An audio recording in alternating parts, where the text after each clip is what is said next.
Ah oui, vous y êtes déjà en fait. On est quasiment en vacances. Bonjour Laurent. Bonjour, soyez le bienvenu mon cher Damien. J'adore cette petite bouée, montrez-moi.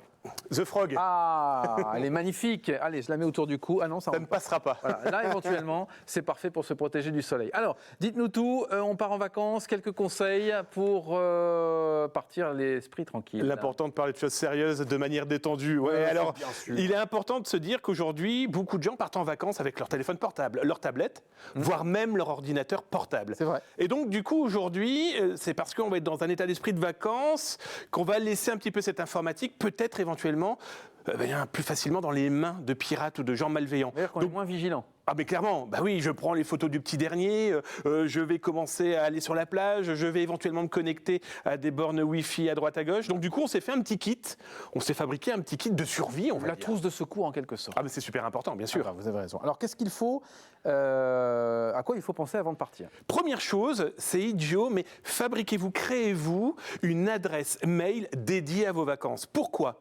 Moi, je crée cette adresse qui va s'appeler Damien, vacances, et ensuite elle va me servir à l'hôtel, elle va me servir dans le club de vacances où je vais me rendre éventuellement, dans les lieux où on me demande ce genre de documents, parce que soit c'est pour nous aider à nous donner une réduction, ou alors parce qu'ils ont besoin de cette information administrative. Je ne donne pas ma véritable adresse parce que... Pourquoi pas ? Parce que si jamais ils la perdent, si jamais ils s'en servent à des fins publicitaires, moi, une fois que mes vacances sont terminées, mon adresse de vacances, elle aussi, elle est terminée. C'est une idée comme ça, mais au moins, ça évite de laisser cette fameuse identité numérique dont on ne cesse de parler, dans des mains d'inconnus, parce qu'il a beau être sympathique, cet hôtel, qu'est-ce qu'ils vont faire de mes informations ?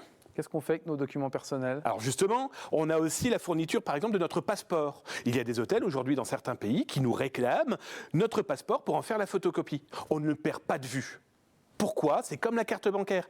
Que vont-ils en faire ? La photocopie qu'ils vont produire avec mon document administratif, je le demande, je veux le voir. Et dessus, je vais marquer « Hôtel Damien », telle date, et je leur rends le document. Et je ne perds pas de vue. C'est mon passeport, c'est mon information. Alors ça, on n'y pense absolument pas. Non, alors je vous dis ça pourquoi ? Parce qu'il y a dernièrement, je suis rentré d'un reportage à l'étranger. Les passeports traînaient comme ça faisait des photocopies n'importe comment. On peut les récupérer, des gens peuvent récupérer les photocopies, et ça peut se perdre. Du coup, si jamais on le retrouve sur les internets, par des moyens magiques, la photocopie, tout simplement, eh bien, je sais d'où ça vient. Il y a le nom de l'hôtel et la date. Je peux aussi retrouver mes passeports, mes papiers comme ça sur Internet ? Le problème, c'est ça, c'est qu'on appelle ça dans le black market, ces fameux supermarchés de la malveillance. On en parlera un jour. Je vous montrerai malheureusement qu'aujourd'hui, ce genre de documents peuvent se vendre. Il est là le problème. La carte bancaire, vous avez cité notre fameuse carte bleue. Oui, alors la carte bancaire, je vous déconseille d'utiliser votre carte bancaire à l'étranger parce qu'on n'est pas à l'abri d'eux. Mais je vous dis ça, alors nos banques sont très regardantes. Elles peuvent même vous appeler en disant est-ce que c'est bien vous qui avez fait cet achat, etc. Préférez aussi les cartes prépayées. D'abord, vous ne dépasserez pas votre plafond et en septembre, votre banquier va vous appeler ou votre banquière en disant c'est quoi, il y a un petit découvert. On fait quoi ? Je vous conseille ces fameuses cartes de prépaiement qu'on trouve dans les bureaux de tabac et dedans on met la somme qu'on souhaite dépenser pendant les vacances. C'est efficace ça ? Oui, parce que si cette carte vous la perdez, on n'a pas accès à votre compte en banque. D'accord. Si jamais on vous vole les numéros de bancaires dessus, c'est pas votre compte en banque qui est en danger.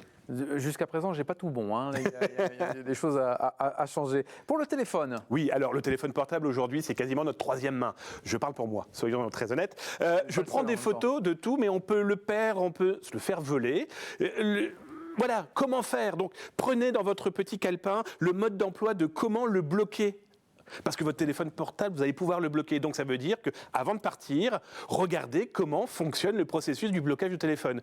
Notre réalisateur préféré, Cyril, est en train de nous montrer quelques images. Ça, c'est pour Google. Ouais. Ça existe aussi pour Apple. Et là, on vous dit, voilà, tel appareil. Et donc, du coup, c'est très simple. Vous avez 3-4 petits boutons à cliquer. Et si jamais on vous vole votre téléphone ou vous le perdez, soit vous le bloquez, soit vous allez le géolocaliser, si bien sûr le GPS est branché, ou clairement effacer tout son contenu. Parce que ça serait dommage que ça finisse entre de mauvaises mains. Oui, c'est vrai. On peut changer le code aussi.